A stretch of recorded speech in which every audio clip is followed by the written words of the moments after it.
చెన్నైలో వింత దొంగ సీసీటీవీ ఫుటేజ్ చూసి ఆశ్చర్యపోయిన పోలీసులు. ఆర్మీ చీఫ్ బూట్లు శుభ్రం చేసే షరీఫ్ గద్దెనెక్కారు. ఇమ్రాన్ ఖాన్ తీవ్ర వ్యాఖ్యలు. ఏపీలో 56 బీసీ కార్పొరేషన్లకు పాలక మండళ్ల నియామకం. కార్పొరేషన్ల చైర్మన్లు వీరే.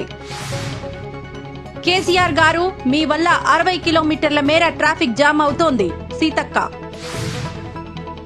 యూపీలో బెలూన్ కలకలం, గ్రహాంతరవాసి అని భయపడ్డ జనం. తైవాన్ పై చైనా యుద్ధ భేరీ, సరిహద్దులకు తరలుతున్న సైన్యం.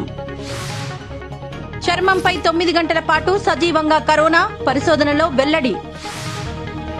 సచివాలయాలకు స్టేషనరీ సరఫరాలో కోట్ల రూపాయలు స్వాహా, దేవినేని ఉమా. సీఎం అభ్యర్థి మా అంతర్గత వ్యవహారం, మేము బీజేపీకి బానిసలం కాదు అన్న డీఎంకే. యూఏఈకి వెళ్లే ప్రయాణికులకు ఎయిర్ ఇండియా, ఇండిగో ఎయిర్లైన్స్ కీలక సూచన.